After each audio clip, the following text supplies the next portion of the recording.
3 terrifying true Reddit stories of being watched at night. There's a sacred covenant we make with our homes, an unspoken promise of sanctuary.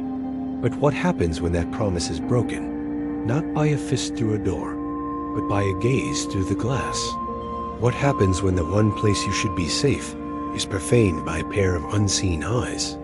The comfort of 4 walls becomes a prison the moment you realize the barrier of glass is also a stage. Tonight, we'll peel back the curtain on stories from people who felt that violation, who looked out into the darkness and found the darkness looking back, wearing a human face. Story 1. The Man in the Reflection. The first tale comes from a soul embarking on the liberation of their first solo apartment. It was a ground floor flat, nestled in a quiet corner of the city. For weeks, that freedom was a heady wine. They'd revel in it late into the night, television flickering, positioned directly opposite the large living room window. It began as a whisper in the periphery, a tremor of motion just outside the glass, a phantom against the manicured shrubs.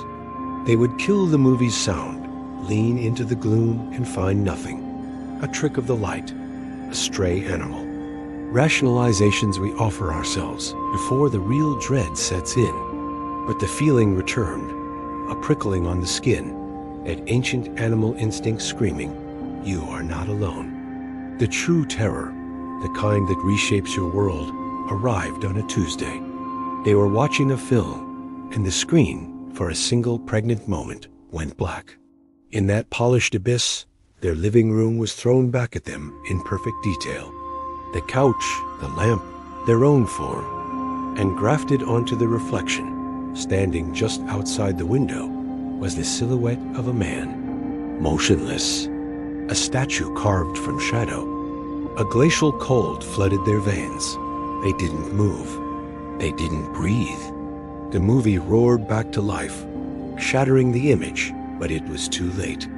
The ghost was already burned onto their mind. With painstaking slowness, they reached for their phone, desperate to call for help, but silenced by the absurdity of it. I saw a reflection. Who would believe them? Feigning a calm that felt like a betrayal of their own screening nerves, they rose and walked to the kitchen. From the imagined safety of the doorway, they risked a glance. Through a slight gap in the blinds, the night stared back, and in it, a pale face, pressed against the glass, its features a smudge in the dark. Its eyes were fixed on the empty space on the couch, a space still warm with their presence. A strangled gasp escaped their throat, and the face dissolved into the night. They fumbled with locks, with latches, with anything that might reaffirm the boundary between inside and out. The police came, scanned the property with bored flashlight beams, and found nothing. No footprints, no proof. They were polite, dismissive. It was just a passerby. It was their imagination. But the user knew. They bought blackout curtains the next day, rearranged their entire life around that window. The architecture of their safety had been demolished, and in its place, a constant, chilling awareness. For weeks, he had been watching.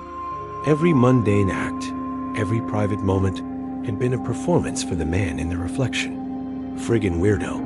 Sometimes the most profound chill comes not from the unknown monster, but from the familiar face that has become monstrous in its attention. The terror isn't in the mystery, but in the knowing, and knowing there's nowhere to hide. Story 2. The Neighbor's Schedule. This story comes from a woman whose apartment was a stage. Her bedroom window faced another, just a courtyard away, no distance at all in the intimate geography of a city. For months, it was just a window. Then she began to perceive the ritual. Every night, as she prepared for bed, a light would switch on in the apartment opposite, and a man would be there, sometimes sitting, sometimes standing. She paid it no mind at first. We are creatures of habit. But she soon realized his habit was her. His gaze wasn't just in her direction. It was on her, a focused, unwavering beam. She began to test the theory. A scientist in her own horror story, she'd vary her routine, move about the room, Each time, his head would turn, his attention a physical thing that followed her. The feeling was a deep, violating unease. She started drawing the blinds the moment she came home, but it felt like a surrender, ceding territory in her own sanctuary. The dread crystallized one afternoon. She was leaving her building as he was leaving his. He was older, with a soft, grandfatherly face that made the reality of his obsession all the more obscene. He smiled. "You changed the color of your bedsheets," he said, his voice horribly casual.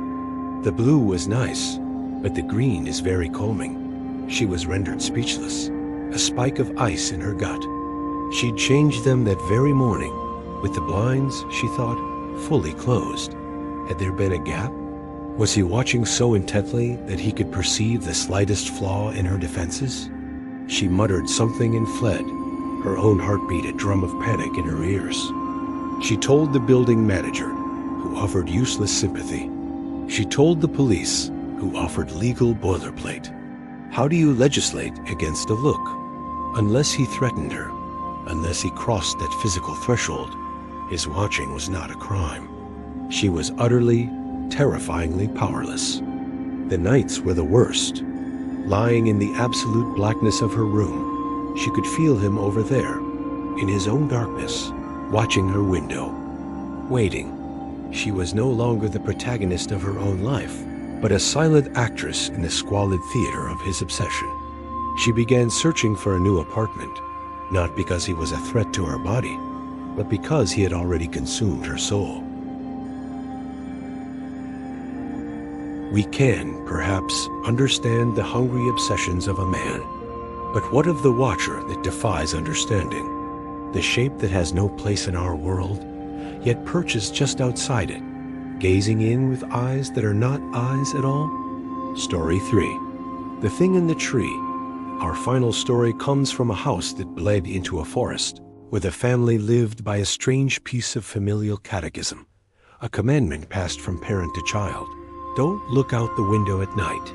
As a child, he'd obeyed without question. As a teenager, it became a source of ridicule. Home from college, the old rule felt absurd. What could possibly be out there? His curiosity, now a restless beast, was stoked by a sound from outside, the dry scratch of a branch against the house. His resolve hardened. He had to know. He moved to the window, his heart a traitorous drum against his ribs. He peeled back the curtain. At first, only the absolute, ink-black nothing of the woods. Then his eyes adjusted, and he saw it, perched on the limb of an ancient oak, a blasphemy of anatomy. It wore the vague shape of a man, but it was a hideous parody. Its skin was a leprous, faintly glowing light. Its limbs were too long, bent at angles that bone should not allow. Its face was a sunken ruin, with hollow, empty sockets where eyes should be, and its mouth was a lipless wound pulled back into a silent, eternal grin. He was paralyzed, a statue of pure terror. He couldn't scream. He could only stare at this impossible thing. As he watched, one of its spidery arms lifted and scraped its claws against the tree, creating the very sound that had drawn him to the window. Then, its head swiveled slowly, and though it had no eyes, he felt its gaze land upon him, a feeling of being seen, known, and hated. That's when his voice returned, a raw, ragged scream as he stumbled away. His parents burst in, his father clutching a shotgun. His father didn't even look at him. He went straight to the window, stared out, and unleashed a torrent of curses. When the son dared to look again, the branch was empty. The police came, swept the woods with their lights, and found nothing. Not a footprint, not a track, not a shred of proof that the thing was ever there. They left, muttering about dreams and animals. But his father, his voice trembling with a rage born of pure fear, knew better. "Damn it, son," he said. It was a simple task. Just don't look out the window. He never learned what the creature was. It was a forbidden knowledge, a family secret kept behind lock and key. But he understood the rule now. Some things belong to the night, and the only courtesy they ask is that we do not acknowledge them. The window is a border, and to look through it is to issue an invitation. Conclusion: a window is a mirror and a portal. It shows us our world, but it also shows our world to whatever waits outside. The sanctity of home is a myth we tell ourselves, a fragile membrane of glass and wood that can be pierced by a single determined gaze. The comments are open, a space for your own confessions of the things you've seen in the dark. For more explorations into the beautiful and the grotesque, subscribe to our channel. Sleep well, and try not to dream of the face at the glass.